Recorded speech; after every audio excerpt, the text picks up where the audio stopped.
할렐루야, 환영하고 축복합니다. 오늘은 금요일입니다. 하나님의 말씀은 호세아서 6장 6절입니다. 나는 인애를 원하고 제사를 원하지 아니하며 번제보다 하나님을 아는 것을 원하노라. 아멘. 주님의 보혈로 다 씻어 드시고 오늘 또 예배 중에 우리를 치유하시는 하나님 아버지께 찬양과 존귀와 영광을 올려드립니다.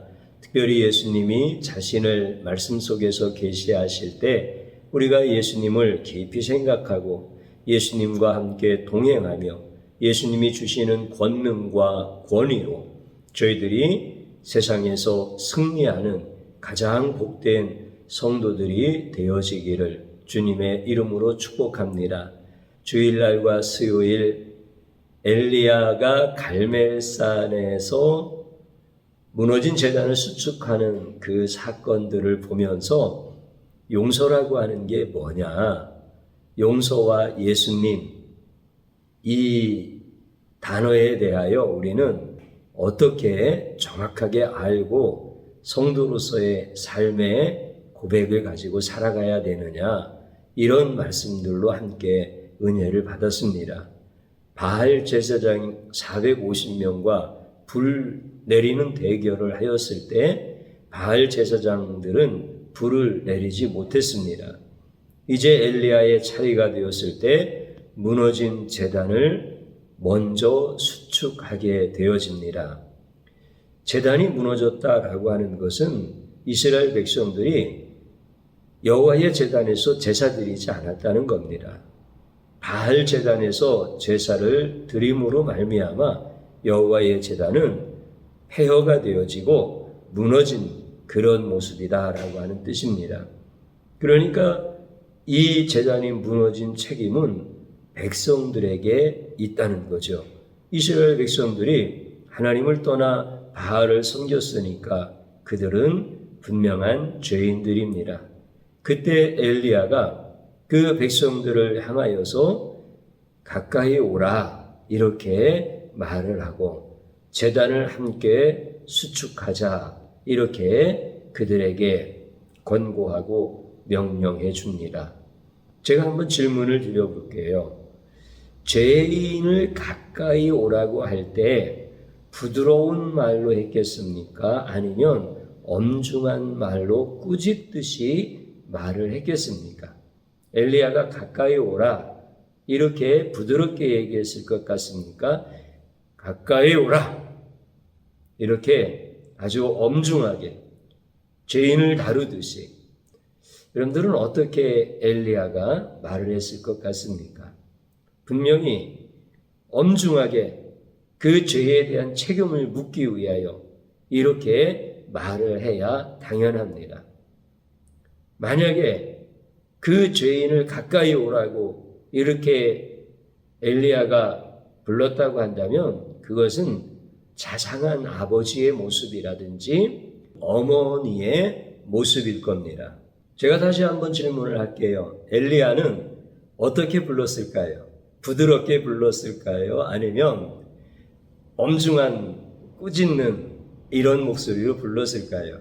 엘리야는 부드러운 목소리로 부릅니다. 하늘에서 불이 내리기 전에 엘리야는 예수님이 용서하시는 예수님이시다라고 하는 것을 이스라엘 백성들에게 알려주고 싶은 겁니다.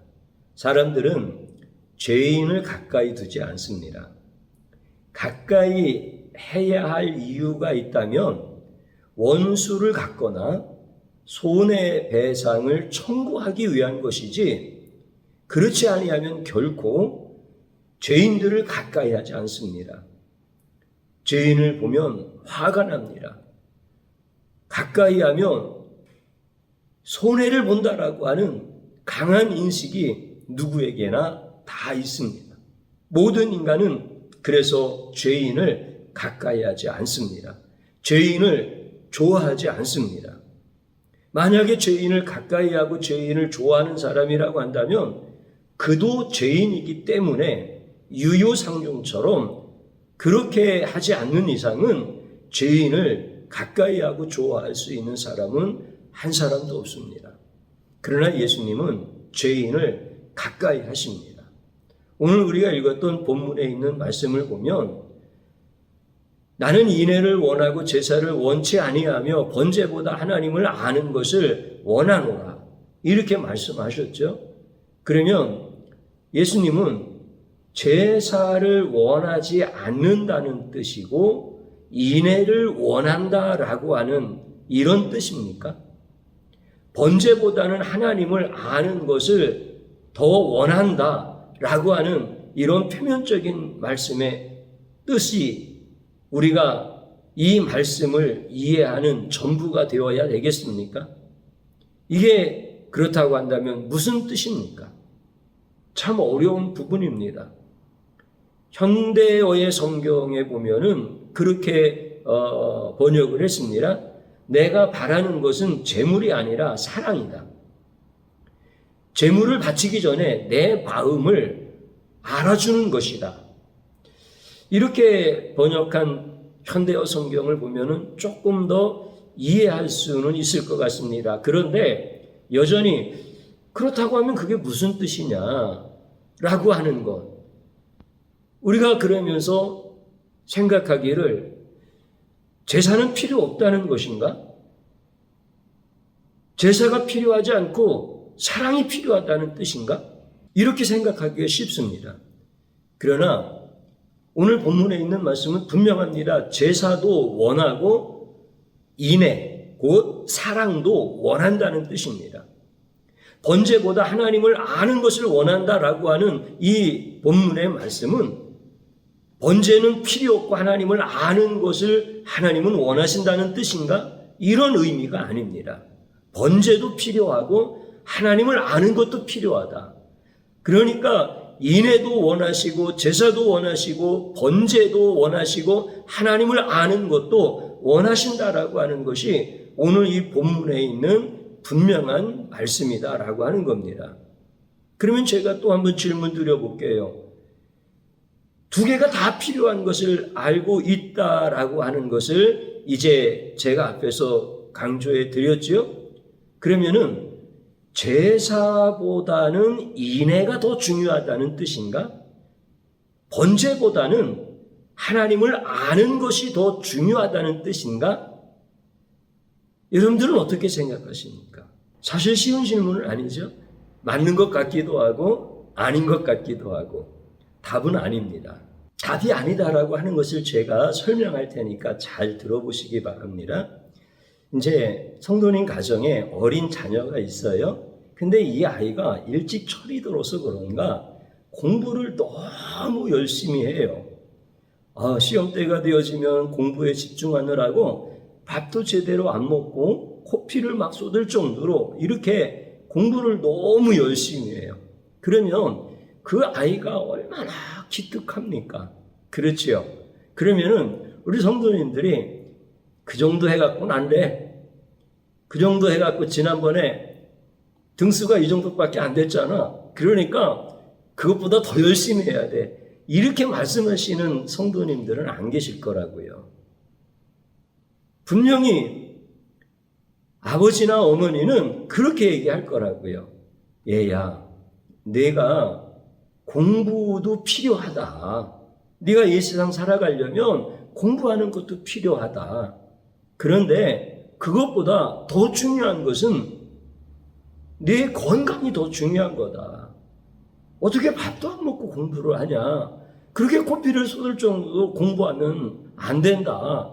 그러면 건강을 해치는 거다.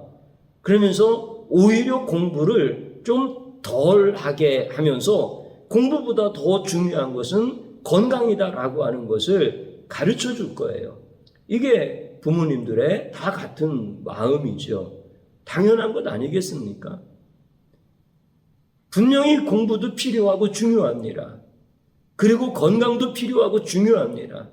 그런데 뭐가 더 중요하냐라고 부모들은 알고 있습니다.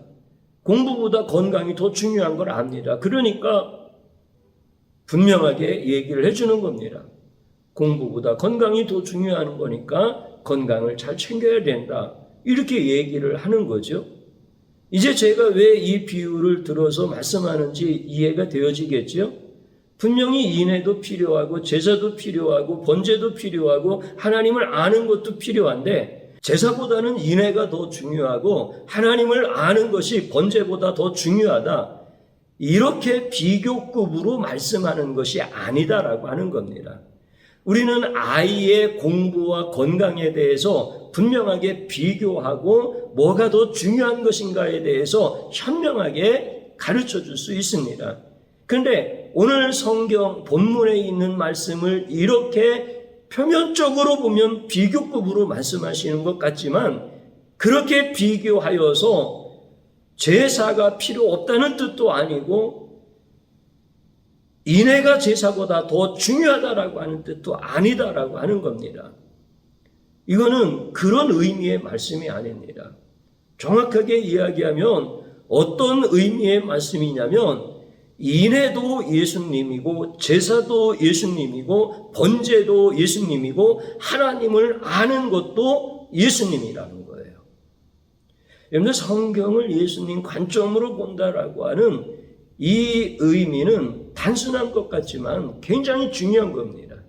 우리 예수님께서 모든 성경은 나에 대하여 증거하였다라고 하셨던 이 대명제는 단순한 말씀이 아닙니다. 모든 성경을 집약하여서 한 문장으로 말씀해 주신 겁니다. 그렇기 때문에 성경은 전부 다 예수님을 증거하는 겁니다. 여러분들 인애도 예수님이고 제사도 예수님이고 번제도 예수님이고 하나님을 아는 것도 예수님이다라고 하는 이 말씀이 사실은 저의 화법이고 제가 설명하는 표현의 방식인데 쉽지 않습니다. 그런데 분명한 것은 그게 맞는 성경 해석이다라고 하는 겁니다. 제가 이제 여러분들한테 말씀을 한번 드려볼게요. 우리가 이제 염라대왕 생각을 해보는 거야. 그러면 여러분들 염라대왕이 어떤 존재입니까? 막 용서하는 이런 존재입니까? 아니면 심판하고 정죄하는 존재입니까? 당연히 심판하고 정죄하는 이런 무서운 신으로 이렇게 인식을 하지요.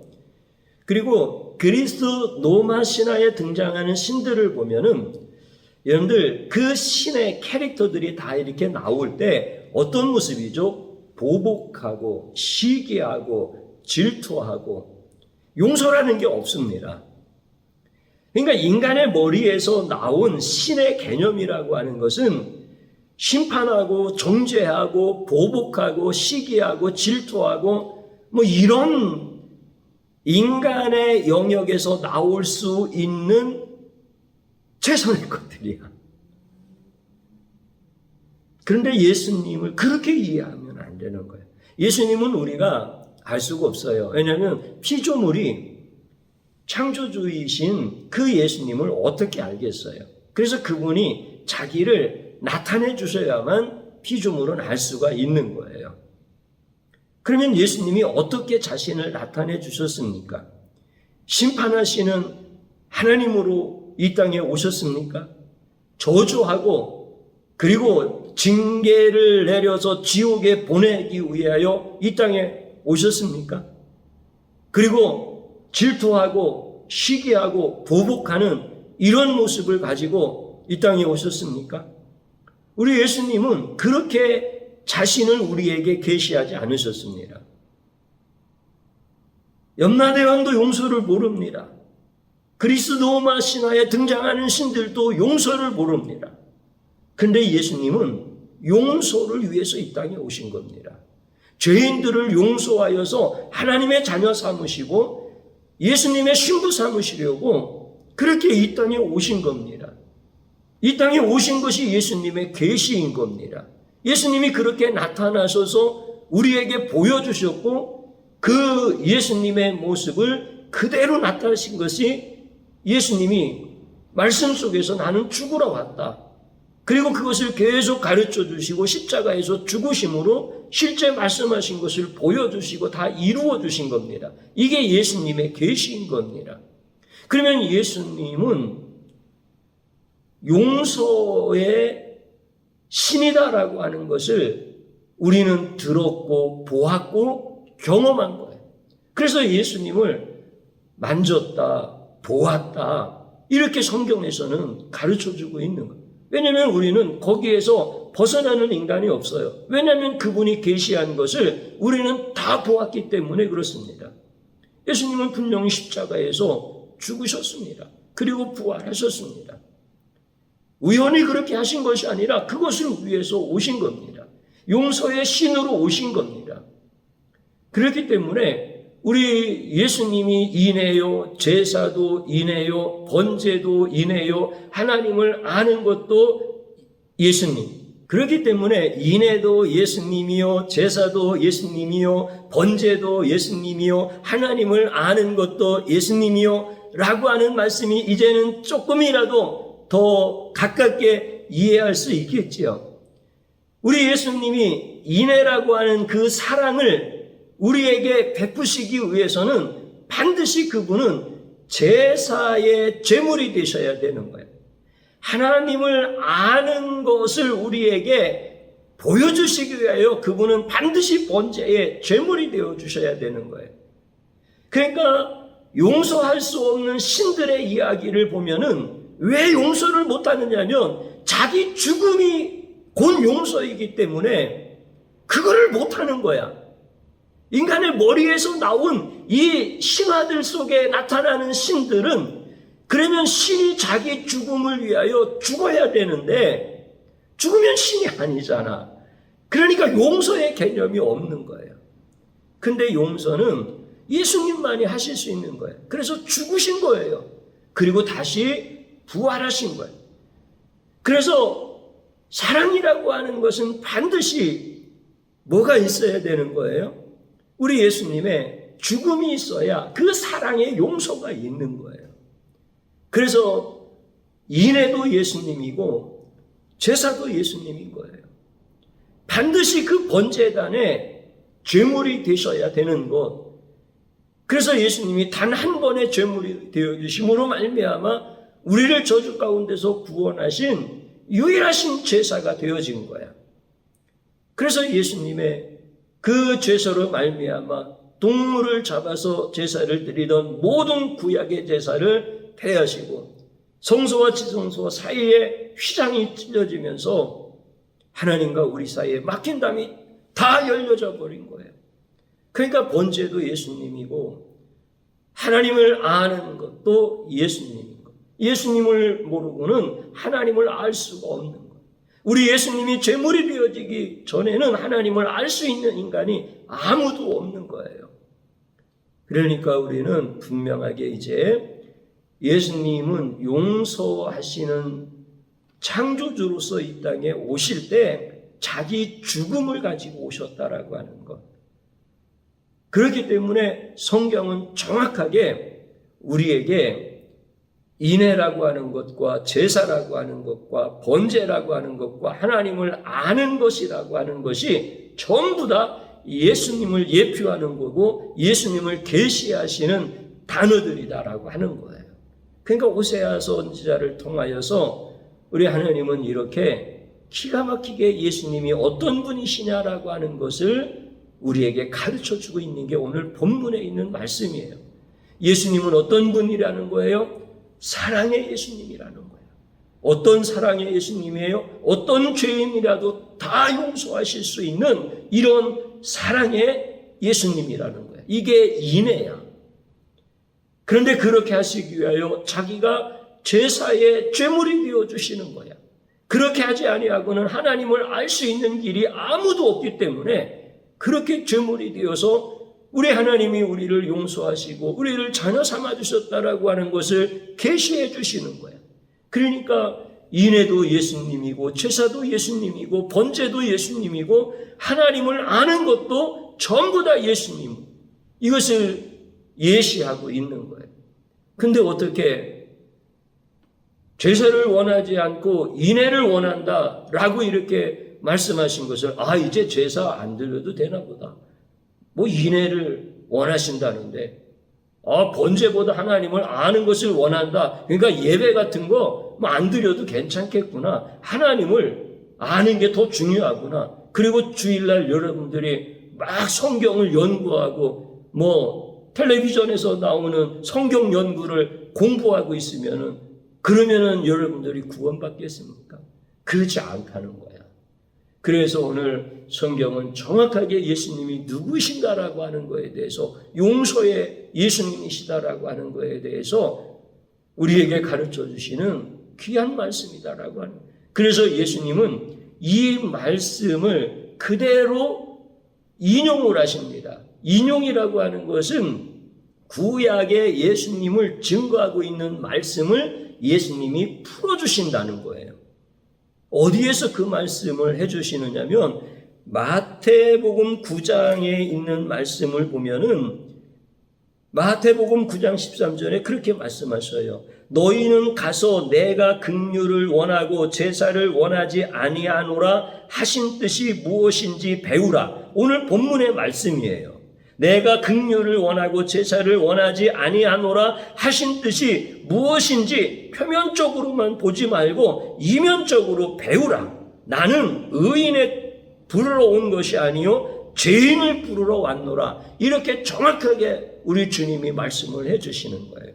그러니까 우리 주님이 제사를 폐하시는 것도 아니고 번제를 폐하시는 것도 아니고 그것을 비교해서 인애가 더 낫다고 말씀하는 것도 아니고 하나님을 아는 것이 더 우선적이고 낫다 이렇게 말씀하시는 것도 아니라는 거예요. 그래서 예수님은 용서의 예수님으로 오시고 죄인들을 부르러 오셨고 죄인들을 가까이 해주셨고 그 누구도 용서할 수 없는 죄인을 용서하여 천국으로 이끄시고 있는 분, 이분이 바로 예수님이라는 거예요. 그래서 이 예수님을 통하지 아니하고는 하나님을 알 수 있는 자가 아무도 없다는 거예요. 수천 번제를 드린다 하더라도 하나님을 알 수가 없는 거야. 그래서 번제보다 하나님을 아는 것을 원하노라. 번제의 제물 되셔서 우리 하나님에 대한 계시를 활짝 열어놓으신 예수님을 알기를 원한다는 거예요. 이제 인애도 예수님이고 제사도 예수님이고 번제도 예수님이고 하나님을 아는 것도 예수님을 예표하고 계시하는 말씀이다라고 하는 거 아시겠지요? 이제 용서의 예수님 때문에 우리가 이제 예수님 앞에 가까이 간 거고 그리고 우리도 예수님을 닮아서 용서의 삶을 살아갈 때 주님이 우리를 복주시고 그리고 영적 창수들로 세워나가시는 거예요. 사랑하는 성도 여러분, 인생 두려워하지 마십시오. 예수님의 용서를 받은 자는 아무것도 두려워할 필요가 없습니다. 예수님이 용서하셨는데 나 같은 죄인을 용서하셨는데 그 사랑에서 끊을 수 있는 것은 세상에 하나도 없는 겁니다. 그래서 두려워하지 마십시오. 두려움이 찾아올 때 두려움을 붙잡지 마시고 인애를 붙잡으시고 예수님의 번제를 붙잡으시고 예수님이 보여주신 하나님을 아는 영적 지식을 붙잡는 겁니다. 그러면 주님이 여러분들을 다 축복하십니다. 마지막으로 저를 한번 따라서 해보시기 바랍니다. 나를 사랑하셔서 번제의 제물 대신 예수님을 모르는 죄악을 용서하셔서 하나님 앞에 진실로 회개하십시다. 또 한 번 따라서 하시기 바랍니다. 나의 눈의 비닐을 벗겨주시고 예수님을 알게 하심을 감사합니다. 아멘. 주님 한번 부릅니다. 주여, 오늘 이 시간에 우리에게 하나님을 찬양하게 하시고 예배하게 하시고 말씀을 통하여서 예수님이 어떤 분이신지를 정확하게 가르쳐 주시니 감사드립니다. 나는 예수님께서 제물이 되시고 번제가 되셔서 우리를 구원하시고 하나님을 알게 하시고 성경의 말씀을 통하여 우리를 충분한 표준이 되게 하셔서 말씀에 기록된 모든 복을 누리게 하시는 것을 깨닫지 못하고 살아가는 미련하고 완악한 종입니다.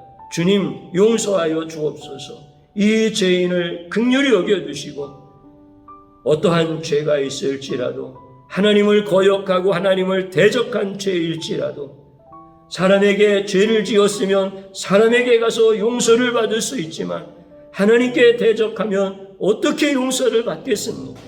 그러한 죄일지라도 용서하시기 위하여 이 땅에 오셔서 희생제물이 되신 예수님을 몰랐습니다. 주님, 용서하여 주옵소서. 이제 예수님을 깊이 생각하고 예수님의 그 사랑, 예수님의 그 자기의 몸을 죽이시고 희생하셔서 우리를 사랑하시는 그 놀라우신 용서의 사랑을, 그 용서의 인애를 우리로 하여금 알게 하셔서 감사드립니다. 이제 나도 예수님 닮아 예수님처럼 용서의 마음을 가지고 살아가게 하여 주옵시고, 이제 예수님의 용서가 내 안에 강물같이 흐름으로 인하여서 세상에서 어려운 일을 만나도 두려워하지 말게 하시고, 예수님의 그 사랑에서 끊을 자 아무도 없으니 오히려 담대하게 예수 그리스도의 권능과 권위로 일어날 수 있도록 축복하여 주옵소서. 성도의 가정들에게 삶의 문이 열려지게 하여 주옵시고, 예수 그리스도가 누구인지에 대하여 담대하고 확고하게 전할 수 있도록 역사하여 주시옵소서. 부흥의 다음 세대들이 다 될 수 있도록 축복하여 주옵소서. 예수님의 이름으로 기도드리옵나이다. 아멘.